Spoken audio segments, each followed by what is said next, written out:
Bem, nós vamos dar continuidade ao nosso estudo da primeira carta do apóstolo Paulo a Timóteo. É uma carta bastante interessante, porque o objetivo da carta é o apóstolo Paulo chamando Timóteo para pastorear a igreja de Éfeso, que estava apresentando problemas, né? E no teor da carta, o apóstolo Paulo então ele vai preparar Timóteo para pastorear essa igreja, e ele vai abordar doutrinas da igreja cristã que é para Timóteo aplicar na igreja. Então, como toda doutrina cristã, obviamente não é para uma igreja local só, é a igreja no geral. É aplicada a mesma doutrina, ou deve ser, né? Aplicadas as mesmas doutrinas em todas as igrejas locais.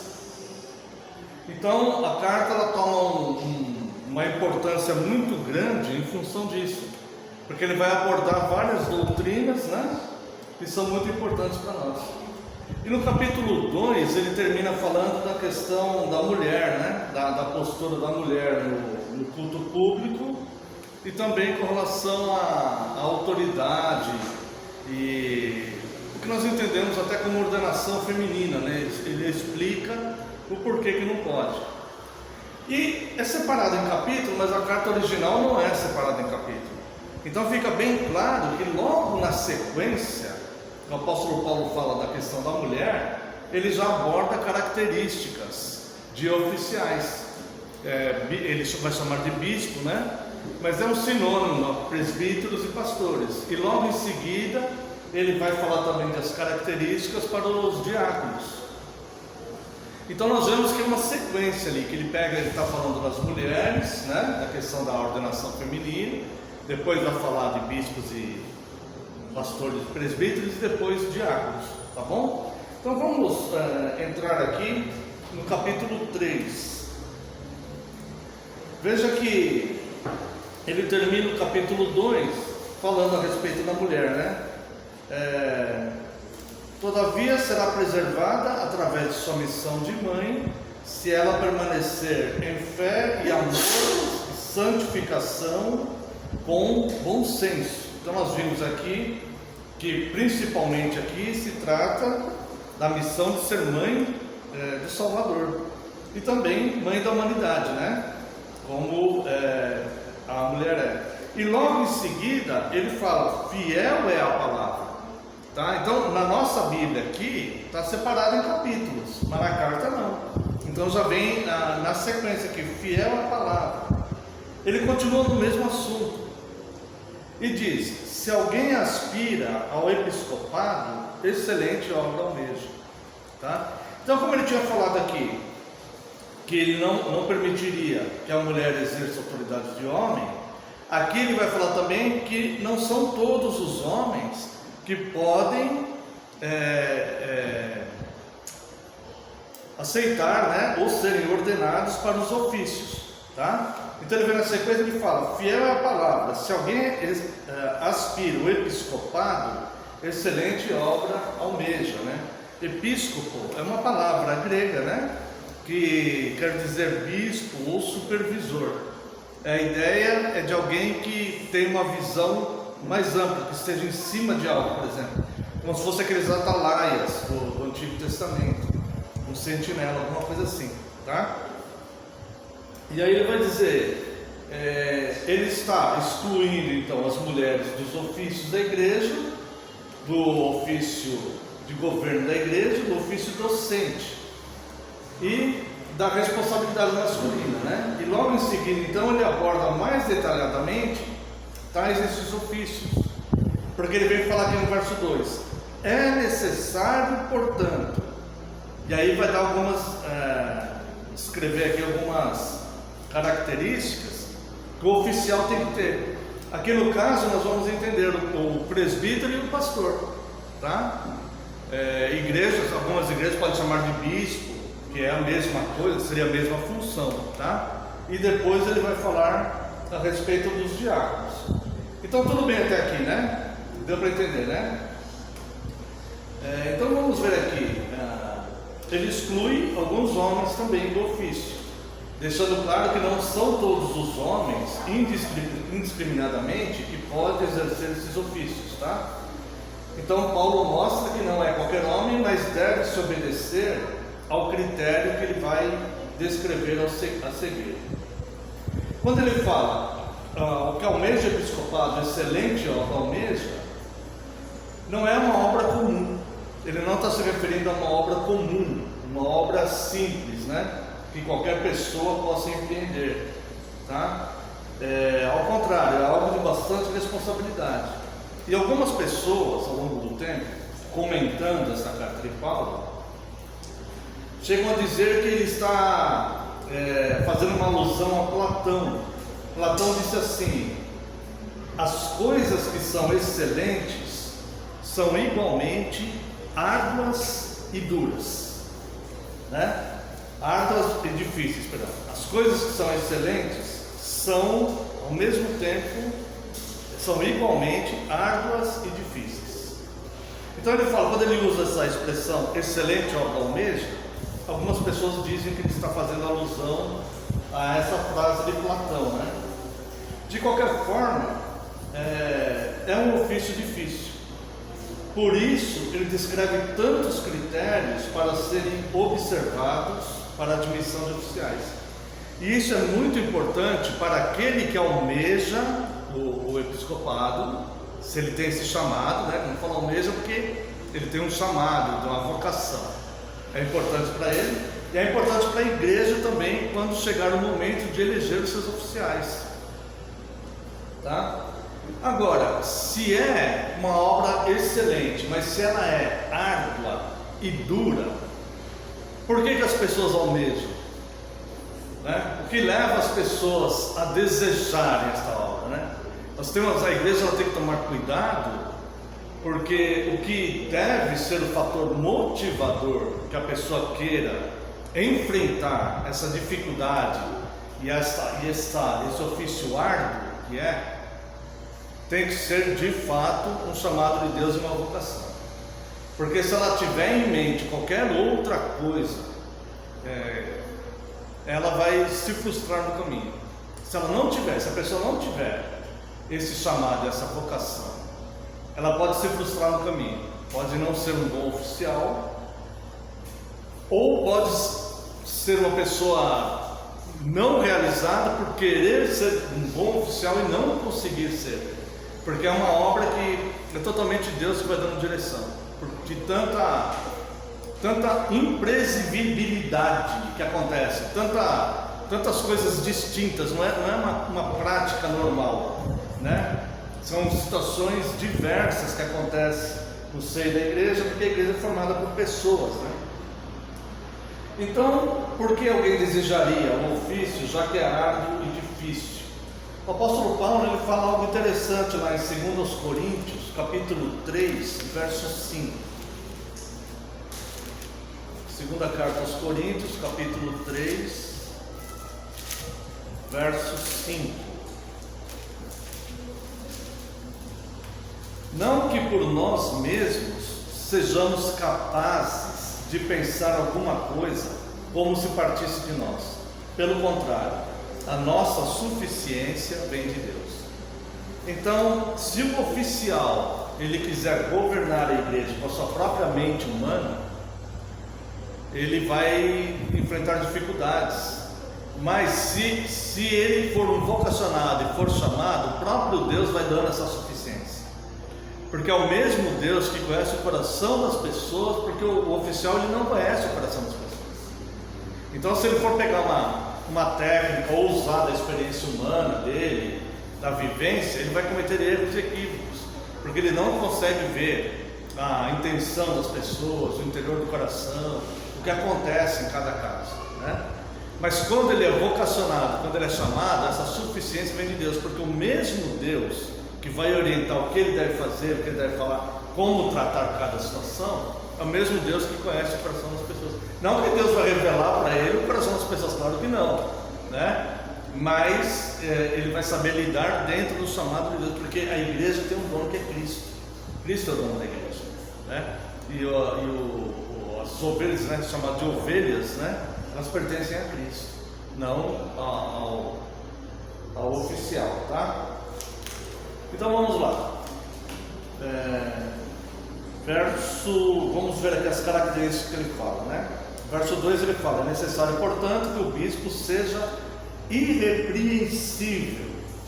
Este irrepreensível aqui, irmãos, não se trata de perfeição. Por exemplo, se você fala assim, não, o oficial, o pastor, ele tem que ser irrepreensível. Se você ficar procurando perfeição na pessoa, você não vai encontrar ninguém, porque simplesmente ninguém é perfeito. Ninguém é. Todo mundo falha, todo mundo erra, tá? Então, aqui é claro, é óbvio que não se trata de perfeição, porque se fosse assim, nenhum homem poderia alcançar o episcopado, né?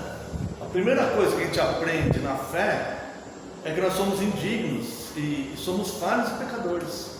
Se você pegar um irrepreensível, você teria que falar, não, esse daí, ele consegue cumprir todos os mandamentos, ele consegue atingir todos os altos níveis de santidade, e nenhum homem, nós sabemos que a Bíblia declara que nenhum homem, né, consegue isso. Então, obviamente não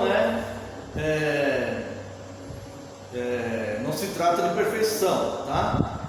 Mas é fácil entender que o bispo vamos chamar de bispo, porque ele usa o termo bispo aqui, nós vamos entender presbítero e pastor, tá? Mas é fácil entender que o bispo, ele não deve viver em pecado ou em escândalos, nada que fira a sua credibilidade, reputação ou honra. Então, por exemplo, ele não pode ser alguém que tem uma vida desordenada, né? Você chega lá, você conversa com os vizinhos, né? Esse homem que mora aqui nessa casa, ele fica gritando com a mulher dele o dia inteiro, né?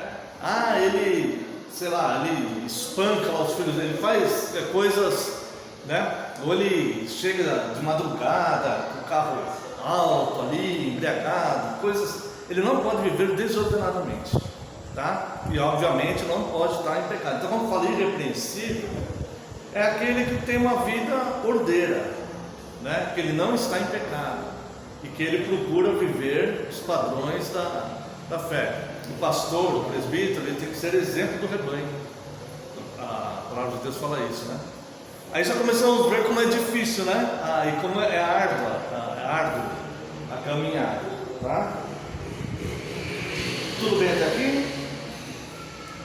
Que seja irrepreensível, esposo de uma só mulher. Nós vamos ver aqui, irmãos, nessas descrições dos critérios para presbíteros e para pastores e depois para os diáconos, que existe muita divergência de interpretação dessas passagens aqui, tá? Então essa aqui, quando fala esposo de uma só mulher, existem várias interpretações erradas ao longo da história e vários teólogos que defendem essas interpretações, tá? É que eu sempre falo, né? Teólogo não é regra de fé. Regra de fé é a Bíblia, sempre a Bíblia, tá? Então, por exemplo, algumas interpretações equivocadas que existem: marido de uma só mulher. Existem pessoas que dizem que ele só pode pastorear uma igreja, não pode pastorear outra igreja. Ele tem que passar a vida inteira com a mesma igreja. Não é isso que Paulo está falando aqui, porque existe aquela metáfora entre o matrimônio, Cristo e a igreja, né? Então eles falam assim, não, ele tem que ser o pastor de uma igreja só, não pode pastorear outra. Não é isso que Cristo está falando. Outros dizem que ele não pode ser solteiro, ele tem que ser casado. E teólogos bons, que têm excelentes comentários e têm uma excelente contribuição à igreja ao longo da história, tá? Alguns dizem que ele não pode ser solteiro. Também não é isso que Paulo está dizendo aqui. Não existe uma proibição dele ser solteiro ou ser viúvo, no caso, né? Tá? Outros dizem que se ele ficar viúvo, ele não pode casar de novo. Também não é isso que está dizendo aqui, tá? O que está dizendo aqui, marido de uma só mulher, na verdade, é muito simples de entender. É que ele não é proibido a bigamia ou a poligamia, ou seja, ele tem que ter uma esposa. É só isso que está dizendo aqui, tá? Mas existem várias desse tipo de interpretação aí e tal, né? Tá? Tudo bem até aqui? Tá? Marido de uma só mulher, temperante, sóbrio, modesto, tá? Temperante e sóbrio, quer dizer, Um homem decente e honesto. Quando fala temperante, é um homem que ele não vai viver ou não vai ter atitudes ou palavras, condutas que sejam indecorosas. Por isso que vai falar, não dado a muito vinho, né? Justamente para isso, para que não seja uma pessoa que corra o risco de ter uma conduta indecorosa no meio da comunidade cristã ou no meio da sociedade. Imagina como seria possível um pastor, um presbítero, por exemplo, que fosse malicioso, que maliciasse tudo. Esse tipo de comportamento, tá? Não, ele tem que ser sóbrio, saber com clareza quem ele serve, qual é o papel dele na comunidade, como ele deve ser exemplo, principalmente para crianças, para adolescentes, né? Como ele deve se esmerar no ensino, para que ele possa ensinar a sã doutrina corretamente, né? E a sua conduta pessoal diante da comunidade, diante da sociedade, tem que ser uma pessoa que não tem essas palavras dúbias, maliciosas ou coisas desse tipo, tá? Hospitaleiro. Quando diz aqui hospitaleiro, irmãos, não quer dizer que ele deve abrir a casa dele para qualquer pessoa. Não é isso também que está dizendo aqui. Algumas pessoas até exigem isso de presbíteros e pastores. Por exemplo, tem um indigente na rua, claro, é uma situação que traz compaixão, sem dúvida, e deve ser preocupação da igreja. Mas tem um indigente ali na rua, que você não sabe a procedência dele, você não sabe nada, e algumas pessoas exigem, assim, não, o pastor, o presbítero, ele tem que ser hospitaleiro, então ele tem que pegar essa pessoa e levar para a casa dela. Não, ele não pode fazer isso, porque a Bíblia é contextual, tá? Então, em primeiro lugar, o que ele deve fazer? Zelar pela segurança da sua família, da sua mulher, dos seus filhos e tudo mais, né? Ele não pode simplesmente pegar uma pessoa que ele não conhece e deixar lá na casa dele oferecendo risco, né, para a mulher e para os filhos.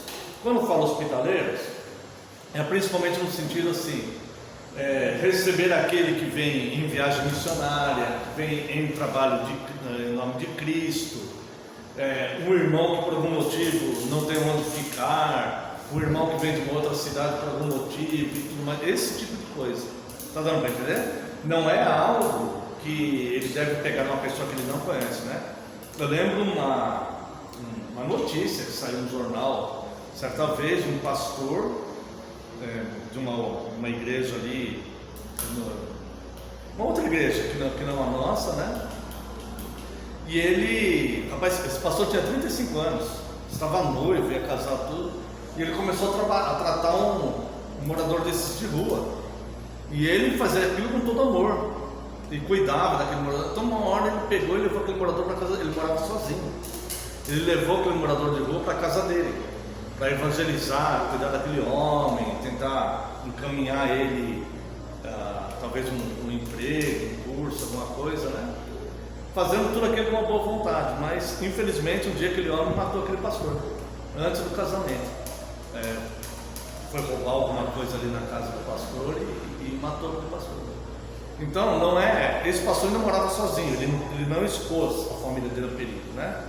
Ele morava sozinho, mas veja bem o que aconteceu com ele. Então, quando diz hospitaleiro, é você receber em casa algo que também não coloque em risco a esposa, os filhos, que é o primeiro ministério, né? O primeiro ministério do homem é a sua família, é a sua esposa, seus filhos, essa é a sua primeira missão, né?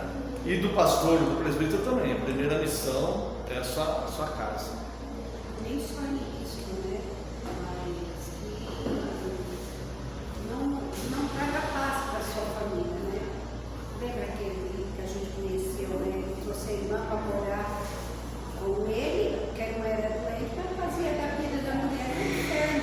Ah, sim, Então, exatamente. ele não estava cuidando da esposa, da casa dele. Então, quer dizer, a esposa, né, teve bastante problema ali no casamento deles e tudo mais, né? Então, assim, não é hospitaleiro no sentido de receber, amparar os irmãos e tudo mais. Cada situação é uma situação, né? Mas ele não é obrigado a ficar pondo pessoas, né, na casa dele, tá? Vamos lá. Hospitaleiro apto para ensinar. Aqui, irmãos, todos nós lembramos bem, né? Efésios 4, vamos ver lá de novo, né? É uma passagem que a gente tem bastante conhecimento. Um dos principais atributos do pastor para com a sua igreja está aqui, ó, Efésios 4, verso 12, né? Verso 11 diz: pastores e mestres, com vistas ao aperfeiçoamento dos santos, para o desempenho do seu serviço, para a edificação do corpo de Cristo, né? Para que os irmãos não sejam levados de um lado para o outro como meninos por todo o vento de doutrina. Então o pastor tem que ser apto a ensinar. Para que ele seja apto a ensinar, ele tem que se debruçar sobre essa doutrina, ele tem que mergulhar nessa doutrina, ele tem que cada vez mais estudar. E a revelação de Deus, ela é tão ampla, que esse é um trabalho da vida inteira. Então, se é um pastor que não gosta de ler, não gosta de estudar e não gosta de se aperfeiçoar nessa doutrina, ele vai acabar passando para os irmãos convicções e opiniões pessoais dele, ou coisas que ele aprendeu um tempo atrás e parou de crescer. A vida cristã, ela é uma crescente total, tá? Então ele deve continuar se esmerando, né? Não dado ao vinho, já falamos, para que não caia em situações indecorosas, né? Mas deve haver moderação, tá? Inimigo de contendas, não avarento. Então não pode ser um pastor que está sempre ali promovendo discussões, contendas, debates, esse tipo de coisa, não. Ele vai e ensina, se a pessoa fizer alguma pergunta, ele explica, né? Mas nada de ficar criando contenda, debates com pessoas, nem na igreja, nem no local onde ele mora ali, né? Vai um testemunho de Jeová, bate na porta lá, não tem que ficar discutindo, né? Tá? Seja só por bem, dar uma palavra, ele dá uma palavra, mas não ficar discutindo ali com a pessoa. Está dando para entender, né? Agora vem o verso 4. Esse verso 4 aqui, irmãos, que governe bem a própria casa, criando os filhos sob disciplina, com todo o respeito. Verso 5: pois se alguém não sabe governar a própria casa, como cuidará da igreja de Deus?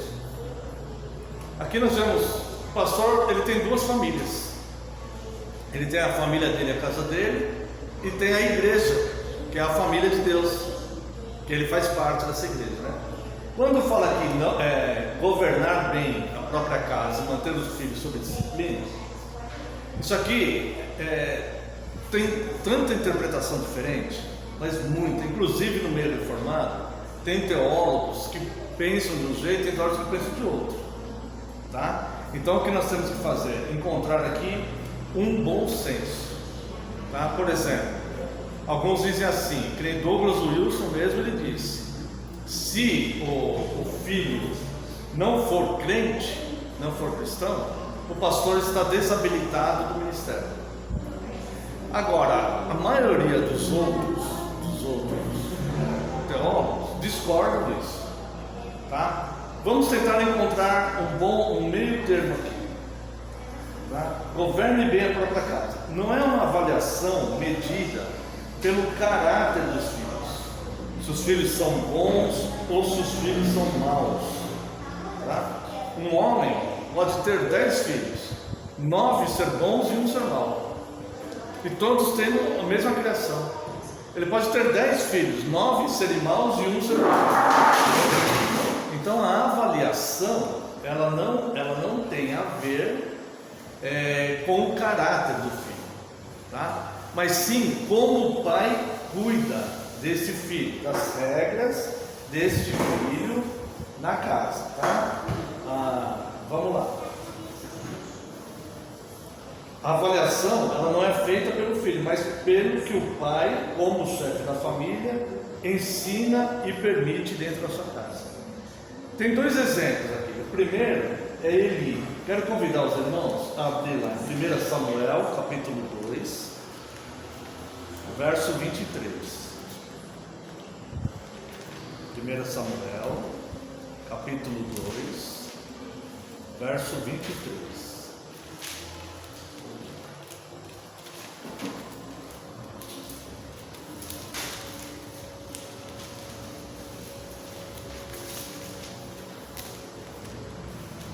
Samuel 2, 23.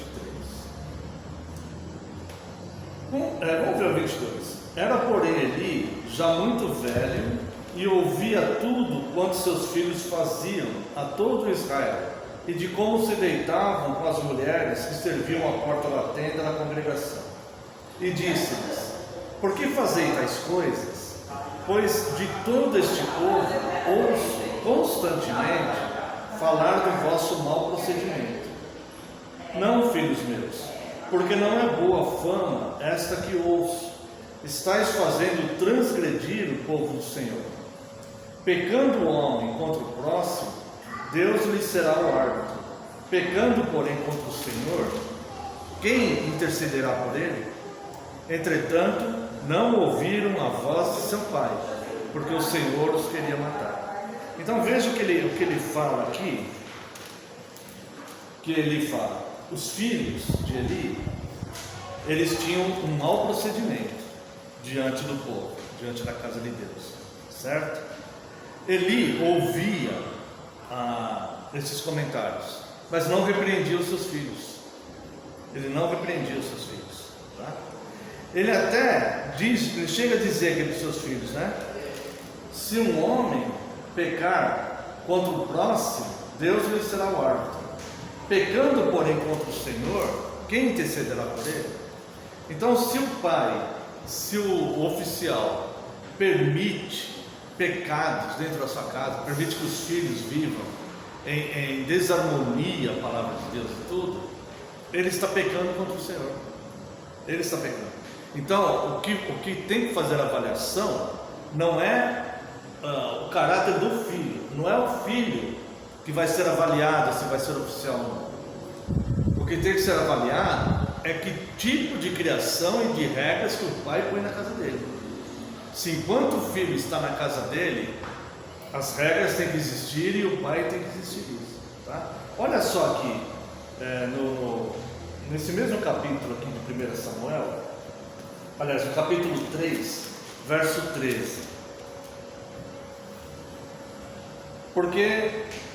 Porque já lhe disse que julgarei a sua casa para sempre, pela iniquidade que ele bem conhecia, porque seus filhos se fizeram execráveis, e ele não os repreendeu. Isso aqui é Deus falando com Samuel. Então Deus fala para Samuel, e Eli fala assim, Eli chega para Samuel e fala: o que o Senhor disse? Não me oculte o que o Senhor disse. E Samuel fala tudo que Deus falou. Então, por isso que Samuel está falando, né? Ele, porque já lhe disse, ou seja, Deus falando de Samuel e Samuel falando para Eli o que Deus falou para ele, Samuel. Porque já lhe disse que julgarei a sua casa para sempre, pela iniquidade que ele bem conhecia, ou seja, Eli conhecia a iniquidade dos seus filhos, porque seus filhos se fizeram execráveis e ele os não repreendeu. Agora olha só a sentença de Deus contra Eli, verso 14: portanto jurei a casa de Eli que nunca lhe será expiada a iniquidade, nem com sacrifícios, nem com oferta de manjares. Então você está entendendo aqui? A casa de Eli foi condenada por Deus, porque Eli não repreendia os filhos, aceitava, sabia que aqueles filhos cometiam aquele tipo de pecado, então condenou a casa inteira. É mais ou menos como foi na questão de Acã, nos dias de Josué, tá? Então, por exemplo, o pai, ele tem que colocar as regras na casa. Enquanto os filhos estiverem sobre os cuidados do pai, na casa do pai, eles têm que seguir essas regras. E essas regras, elas têm que ser harmoniosas com a Bíblia, de acordo com a Bíblia. Tudo bem, o pai não precisa ser severo e extremamente rigoroso para impor isso, ele pode fazer isso com amor, com jeito, mas enquanto o filho morar lá, certo? Imoralidade, certas outras coisas não pode acontecer. Então, por exemplo, tem que impedir o filho, né, de situações que desonrem a Deus dentro da casa dele. Está dando para entender, irmãos? Tá? Então, a avaliação que vai fazer do presbítero, do pastor, não é se o filho ele vai, enquanto o filho está ali sobre os cuidados do pai, como é que o pai governa essa situação? O que o pai faz com relação a isso? Porque você não tem como controlar se o filho vai ser como Ezequiel, né? Ezequiel 18 fala, tá? Então o homem, Ezequiel 18 fala, né? Um homem pode ter um filho bom, o homem pode ser mau e ter um filho bom, ou o homem pode ser bom e ter um filho mau, tá? Então não é uma questão de caráter do filho, mas é uma questão de como ele vai controlar a casa dele, tá? Nós vemos aqui com Abraão o que Deus fala com Abraão, logo no começo, quando Deus já tinha feito a aliança para Abraão, no capítulo 18 de Gênesis, verso 19. Olha só, quando Deus está orientando Abraão a respeito da questão de Sodoma e Gomorra, né? E ele vai falar aqui, ó, porquanto eu escolhi, capítulo 18, verso 19, porque eu o escolhi para que ordene a seus filhos e a sua casa depois dele, a fim de que guardem o caminho do Senhor e pratiquem a justiça e o juízo, para que o Senhor não faça vir sobre Abraão o que tem falado a seu respeito. Então, a ordem é que os filhos, que os pais, ele criem essas regras dentro de casa, para que os filhos sigam essas regras. Tá? Provavelmente, ele vai viver com temor a Deus no futuro, se tiver essas regras em casa. Tá? É muito comum filhos que queiram bater de frente com os pais, por causa disso, principalmente em período de adolescência, essas coisas.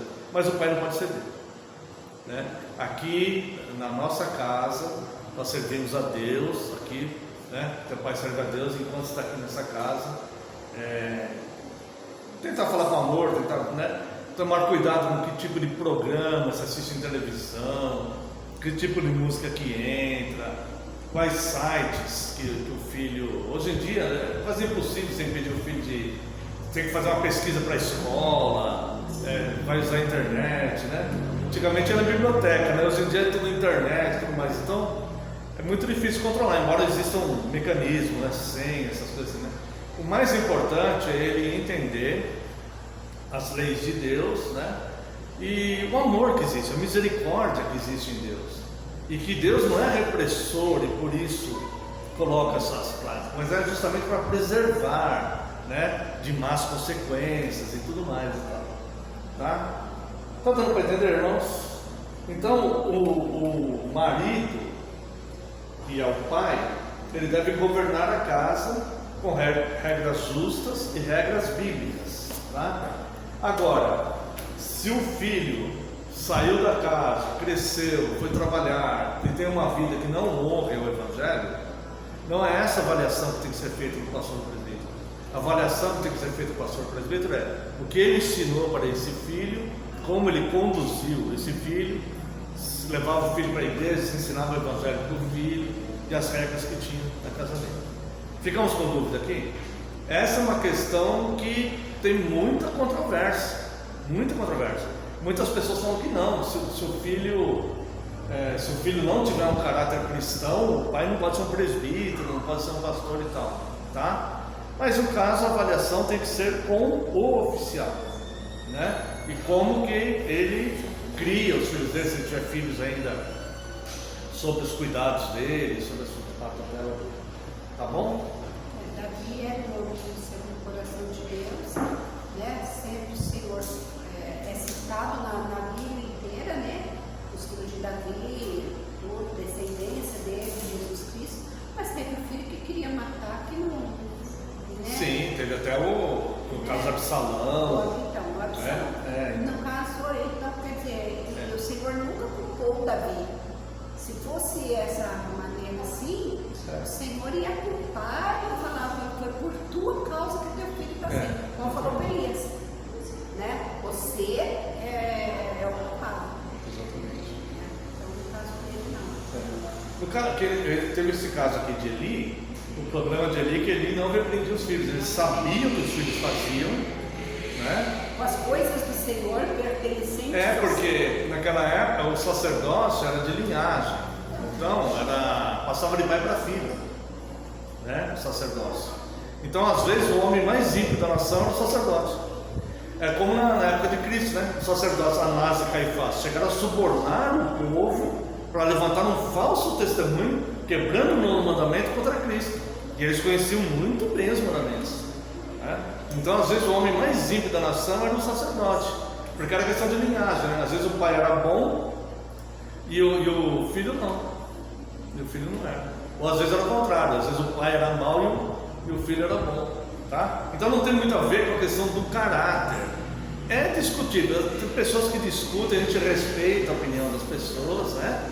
Tem inclusive, como eu disse no começo, teólogos de alto nível mesmo que defendem isso, mas na verdade quem está em julgamento aqui é o oficial. Então, se ele tem as regras, se ele ensina, se ele está fazendo o que ele pode. Agora, se o filho não vai obedecer, né?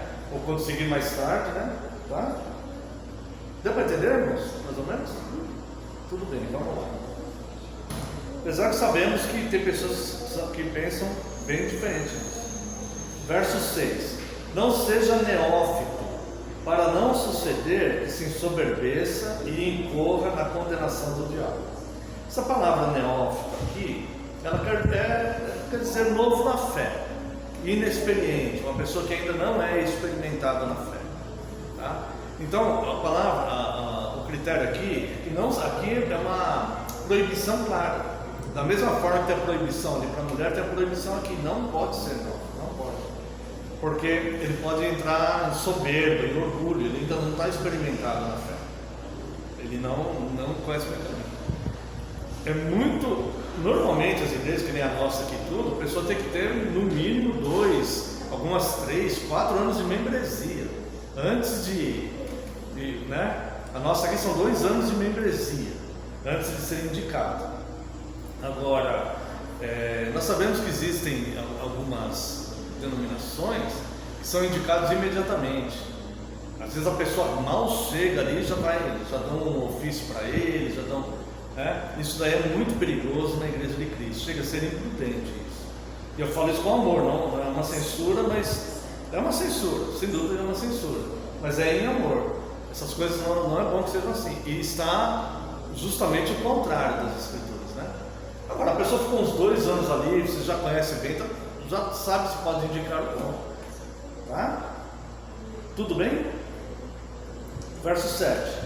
Pelo contrário, está falando aqui do neófito, né? Pelo contrário, é necessário que ele tenha bom testemunho dos de fora, a fim de não cair no opróbrio e no laço do diabo.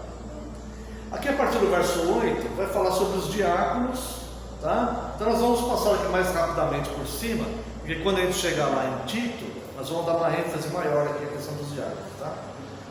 Semelhantemente quanto a diáconos, é necessário que sejam respeitáveis, de uma só palavra, não inclinados a muito vinho, não cobiçosos de sorte da ganância, conservando o mistério da fé com a consciência limpa.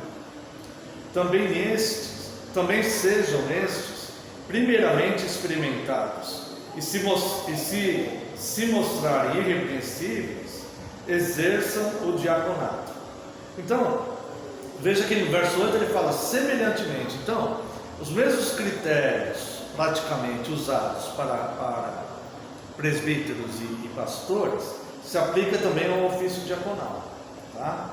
É necessário que seja respeitável, de uma só palavra, ou seja, uma pessoa que você possa confiar nele. Você confia nessa pessoa, entendeu? Aquela pessoa que te fala sim, é sim mesmo, fala não, é não. Você não tem dúvida disso. É uma pessoa confiável, tá?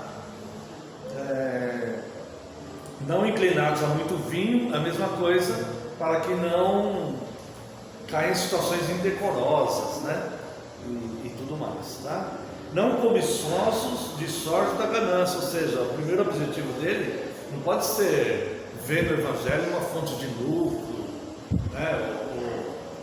ou ele querer usar a igreja, os irmãos, tudo, por uma espécie de exploração da fé, porque ele quer enriquecer. Não pode ter esse tipo de comportamento, ao contrário, né? Contentai-vos com o que temos, tá? Conservando o mistério da fé com a consciência limpa. Isso aqui, irmãos, é muito importante. A nossa consciência, não só para diáconos ou para oficiais, mas para todos nós, né? A palavra de Deus diz assim: se a tua consciência não te condena, bem-aventurado sois. Então não importa, às vezes as pessoas entendem mal o que a gente fez, o que a gente falou, alguma atitude. É impossível a gente passar pela vida sempre agradando todo mundo, nunca ninguém desconfiando de nada. Você fez isso, você falou nada, pensar mal, né? O que vai importar mesmo é a nossa consciência diante de Deus.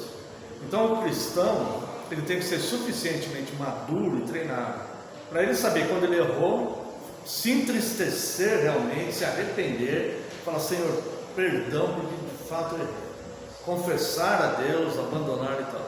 Agora, quando ele não errou, certo? Se a consciência dele, com o conhecimento que ele tem das Escrituras, se a consciência não o acusa, é bem-aventurado. É bem-aventurado, mesmo que as pessoas o estejam injuriando, caluniando, ou achando isso, aquilo. Você não pode controlar o que as pessoas pensam a respeito de você, né? Mas, tá? O importante é ter a consciência limpa. Também sejam esses, primeiramente, experimentados, né? Também não pode ser neófito. E se mostrarem irrepreensíveis, exerçam o diaconato. Agora vem aqui o verso 11, ó. Da mesma sorte quanto a mulheres, é necessário que sejam elas respeitáveis, não maldizentes, temperantes e fiéis em tudo. E agora vejam logo o verso 12: o diácono seja marido de uma só mulher. Ou seja, ele não parou de falar dos diáconos. Algumas pessoas entendem assim: não, ele falou dos presbíteros e pastores, falou dos diáconos, agora ele fala das mulheres. Então as mulheres podem ser oficiais. Não é isso que ele está falando. Ele termina o capítulo 2 falando que a mulher não pode exercer, e continua, né? Fiel é esta palavra. Aí começa a falar então das características do presbítero, do pastor, do diácono. Aí ele fala, aí chega aqui no verso 11: da mesma sorte quanto as mulheres. Já vou comentar, mas olha só o verso 12: o diácono seja marido com sua mulher. Ou seja, ele continua falando do diácono. O verso 11 está falando das mulheres dos diáconos, das esposas dos diáconos. Entende? Porque a diaconia, ela vai cuidar da ação social da igreja. Então, muitas vezes a mulher está envolvida, porque a mulher, ela tem uma sensibilidade maior para essa questão social. Às vezes ela percebe alguma coisa. Nossa, a família tal lá está precisando de uma coisa. Às vezes o homem não percebe, né? Tem coisas que o homem não percebe, a mulher percebe. Essa é uma realidade, a gente sabe que é assim, né? E às vezes a mulher, então, ela percebe, a esposa do diácono, ela pode auxiliá-lo, como auxiliadora, ela auxilia. Então está falando aqui, ó, da mesma sorte quanto a mulheres, é necessário que sejam elas respeitáveis, não maldizentes, temperantes e fiéis em tudo. Imagina uma esposa de diácono que seja maldizente. Como é que ele vai exercer a função? Ela vai comprometer todo o ministério dele, porque ele vai lidar com pessoas que estão passando algum tipo de problema, algum tipo de necessidade. Muitas vezes um problema está no casamento, ele vai identificar ali, aí ele vai comunicar ao pastor, ao conselho, alguma coisa. Se a mulher é maldizente, como é que vai? Vai complicar toda, expor pessoas e tudo mais. E aí no verso 12 ele volta a falar: o diácono seja marido de uma só mulher, e governe bem os seus filhos e a sua própria casa. Está vendo? Pois os que desempenham bem o diaconato alcançam para si mesmos justa preeminência e muita intrepidez na fé em Cristo Jesus. Você está vendo que ele não parou de falar do diácono? O verso 11 vai falar da mesma sorte das mulheres. E o 12 e o 13 ele continua falando dos diáconos. Então ele está se referindo às esposas dos diáconos. Tá? As esposas do pastor e do presbítero, ele nem comenta aqui. Porque normalmente a esposa do pastor e do presbítero ela não vai nem saber alguma situação que o conselho da igreja está lidando. Tá? Agora, a esposa do diácono já é uma questão mais social, mais abrangente. Tudo bem? Ficamos com alguma dúvida aqui? É na preparação de uma cesta básica, o homem não tem ideia do que a mulher vai precisar. Isso, Quantas vezes a mulher fala, não, mas ele tem criança, leva isso, leva aquilo, coisa que o homem nem ia pensar em levar isso. Né? Ela vai pensar, vamos levar um arroz, feijão para ninguém ficar com fome, né? E ela vai ter uma sensibilidade maior. Deu para entender, irmãos? Eu demorei muito tempo nessa coisa aqui, temos mais tempo, né? Tem mais um pouquinho ainda. Então vamos lá, dá para continuar, né? Só falta aqui, ó, verso 14. Escrevo-te estas coisas. Alguém ficou com alguma dúvida das características aqui? Não? Escrevo-te estas coisas, esperando e ver-te em breve, para que, se eu tardar, fique ciente de como se deve proceder na casa de Deus, que é a igreja do Deus vivo, coluna e baluarte da verdade. Olha só que interessante. Olha a preocupação de Paulo. Escreva-te essas coisas, esperando e ver-te em breve, para que, se eu tardar, fique ciente de como se deve proceder na casa de Deus. Paulo, ele era preocupado com a igreja. Ele falou, mesmo que se eu não estiver aí, se eu demorar, olha, faça isso, faça aquilo, cuide disso, cuide daquilo, cuidado com essa situação, ensine isso, ensine aquilo.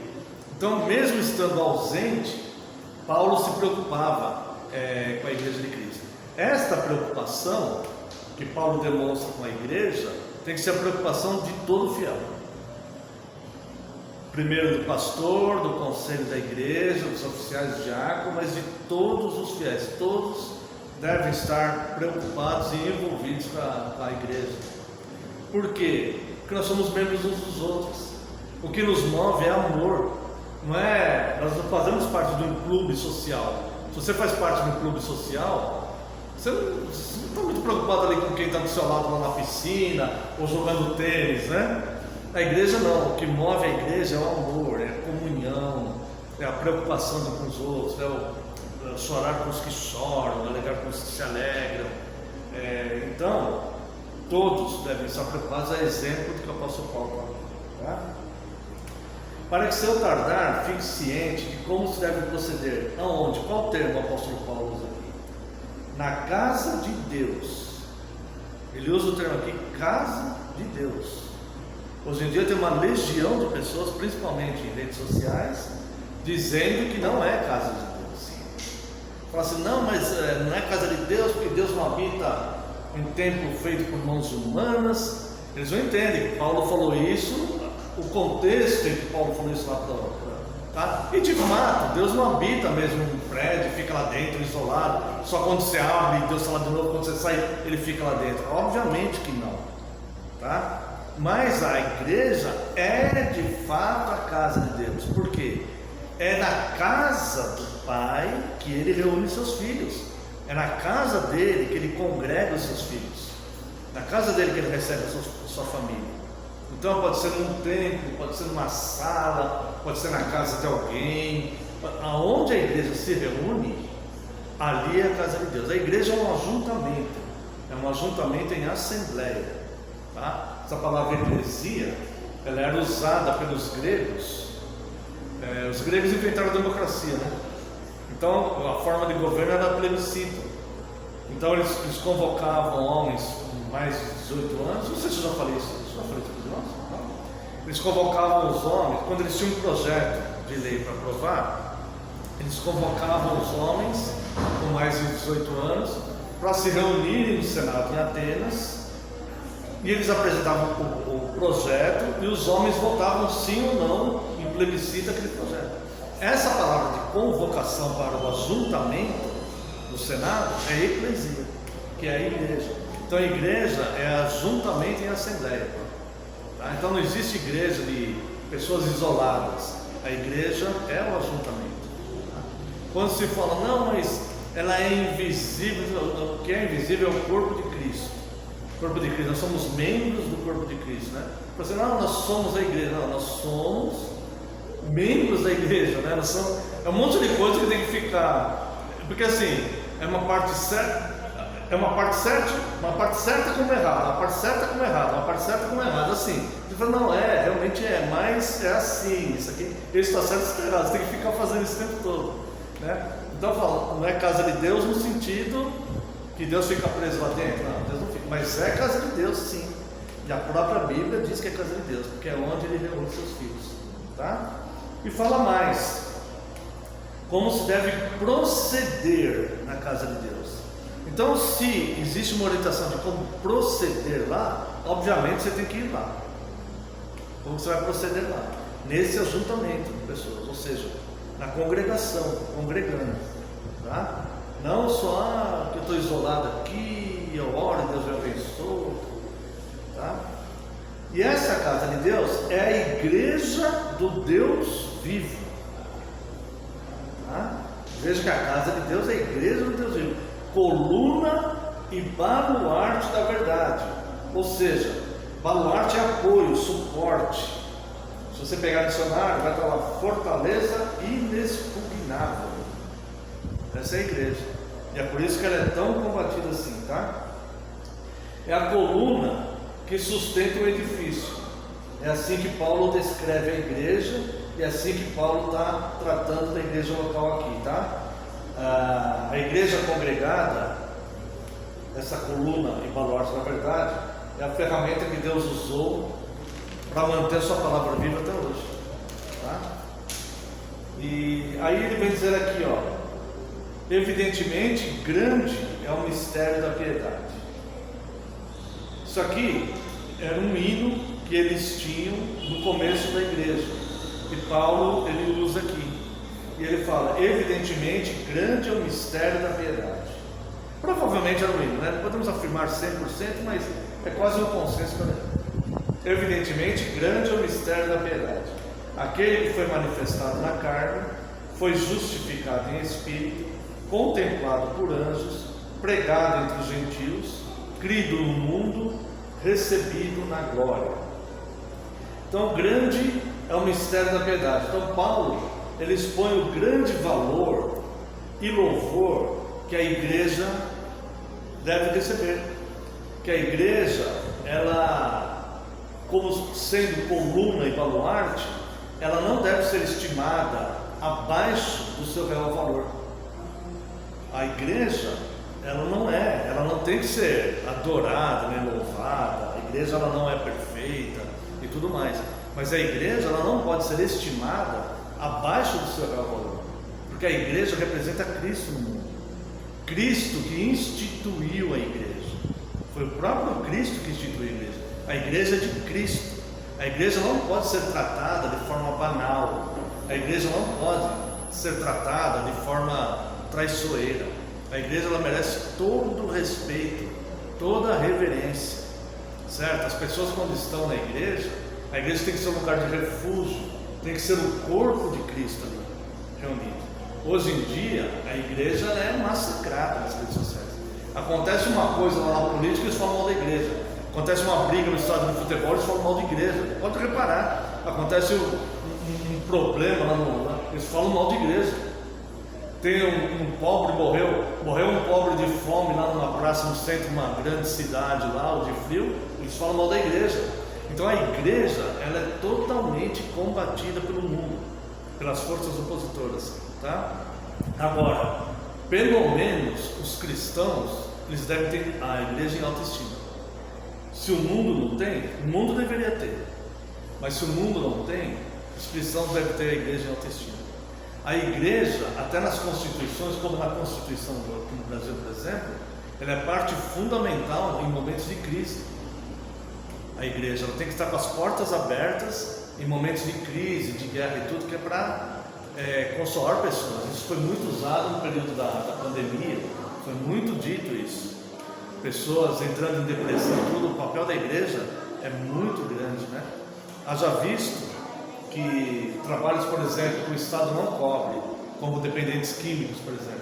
O papel da igreja é fundamental na recuperação, de tentar cuidar, pelo menos o cuidado, né, dessas pessoas e tudo mais. Então, irmãos, a igreja, não só a igreja, outras religiões também fazem esse trabalho social e deve ser reconhecida por fazer isso também. Agora, a igreja, ela não pode ser tratada, estimada abaixo do seu real valor por causa da ingratidão humana. Então Paulo descreve o genuíno valor da igreja, o valor imensurável da igreja, tá?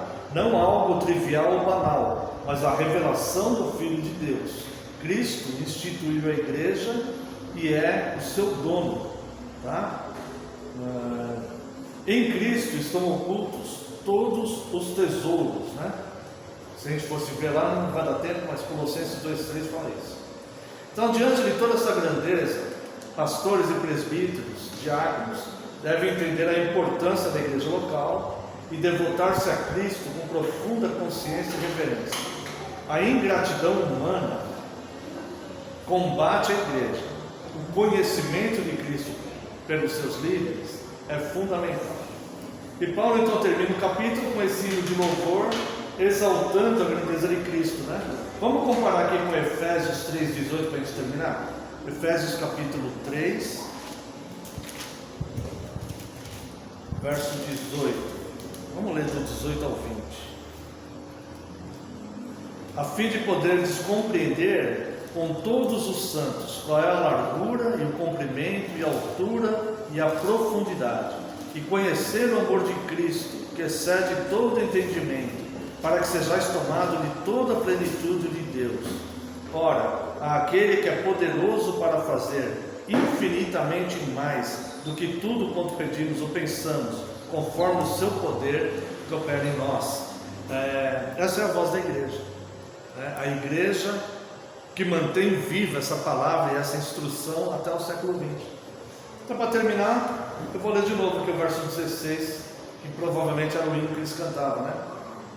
Evidentemente, grande é o mistério da piedade. Aquele que foi manifestado na carne, foi justificado em espírito, contemplado por anjos, pregado entre os gentios, crido no mundo, recebido na glória. A ele toda a honra e toda a glória. Ficamos com alguma dúvida? Não? Vamos tirar então, por favor. Nenhum comentário?